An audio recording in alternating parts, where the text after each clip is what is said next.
नमस्कार दोस्तों, हमारे चैनल में आपका स्वागत है। अगर आपको हमारा वीडियो अच्छा लगे तो कृपया लाइक, सब्सक्राइब और शेयर करना न भूलें। आपका समर्थन हमारे लिए बेहद महत्वपूर्ण है, जिससे हम आगे भी आपके लिए ऐसे ही दिलचस्प और उपयोगी वीडियो ला सकें। धन्यवाद।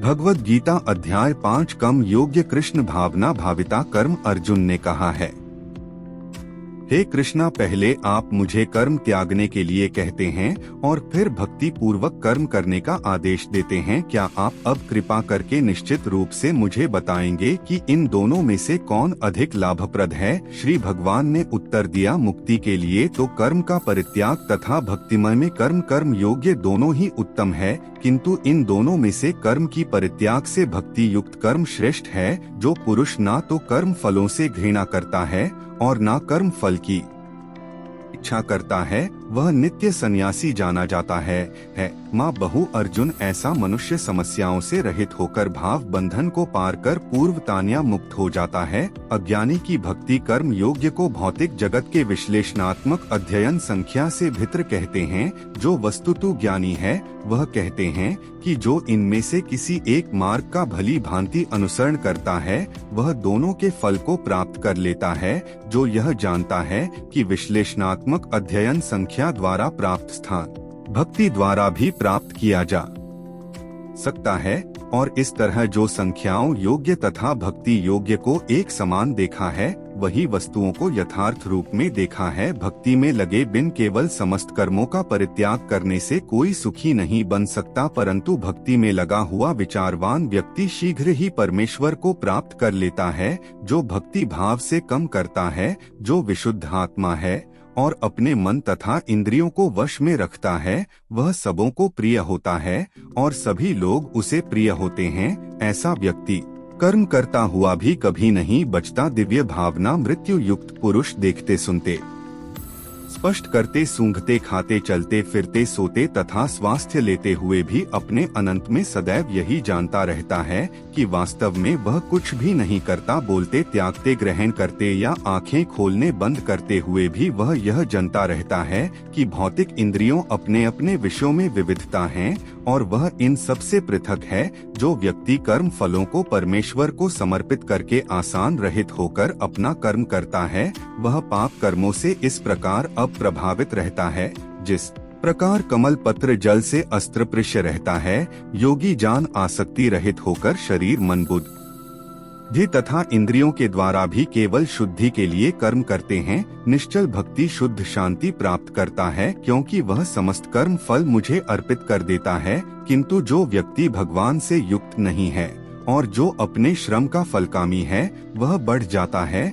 जब देहधारी जीवात्मक अपनी प्रकृति को वश में कर लेता है और मन में समस्त कर्मों का परित्याग कर देता है, तब वह 9 द्वारा वाले नगर भौतिक शरीर में बिना कुछ किए कराए सुख पूर्वक रहता है। शरीर रूपी नगर का वास ए स्वामी देहधारी जीवात्मक ना तो कर्म का सृजन करता है, ना लोगों को कम करने के लिए प्रेरित करता है, ना ही कर्म की फल की रचना करता है। यह सब तो प्रकृति के गानों द्वारा ही किया जाता है। परमेश्वर ना तो किसी के पापों को ग्रहण करता है, ना पुण्य को, किंतु सरे देहधारी जीव उसे अज्ञान के कारण मोहग्रस्त रहते हैं, जो उनके वास्तविक ज्ञान को आच्छादित किए रहता है। किंतु जब कोई उसे ज्ञान से प्रभु बुद्ध होता है, जिससे विद्या का विनाश होता है, तो उसके ज्ञान से सब कुछ इस तरह प्रकट हो जाता है जैसे दिन में सूर्य से सारी वस्तुएं प्रकाशित हो जाती हैं। जब मनुष्य की बुद्धिमान श्रद्धा तथा शरद सब कुछ भगवान में स्थित हो जाता है,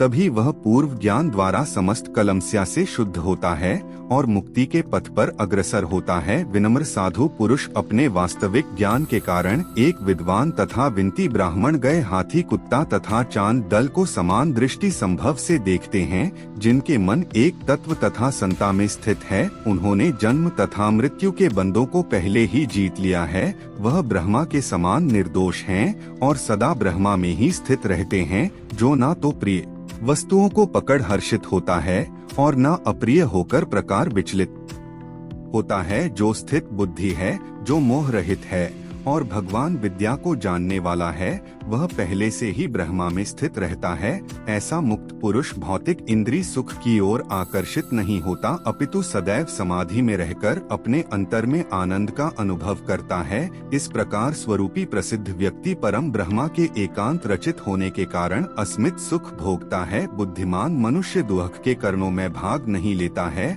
जो भक्त भौतिक इंद्रियों के साशाग्रस्त से उत्पन्न होते हैं, हे कुंती पुत्र, ऐसे भोगों का आदि तथा अंत होता है, आता है। चतुर्व्यक्ति उनमें आनंद नहीं लेता। यदि इस शरीर को त्यागने के पूर्व कोई मनुष्य इंद्रियों के वेगों को सहन करने तथा इच्छा एवं क्रोध के वेग को रोकने में समर्थ होता है, तो वह इस संसार में सुखी रह सकता है, में ही रमन करता है, तथा जिसका लक्ष्य अंतर्मुखी होता है वह सचमुच पूर्व योगी है। वह ब्रह्मा में मुक्त पता है और अनंत गौतम ब्रह्मा को प्राप्त होता है।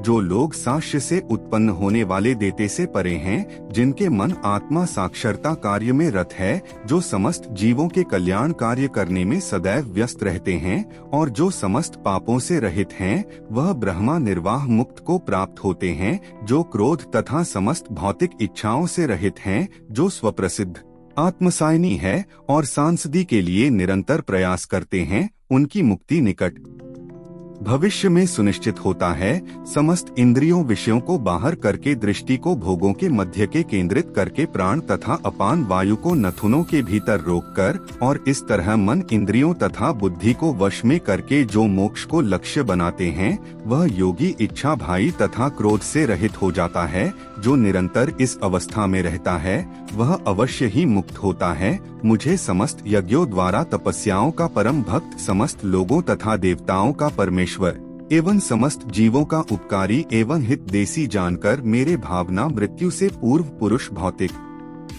सुखों से शांति लाभ करता है।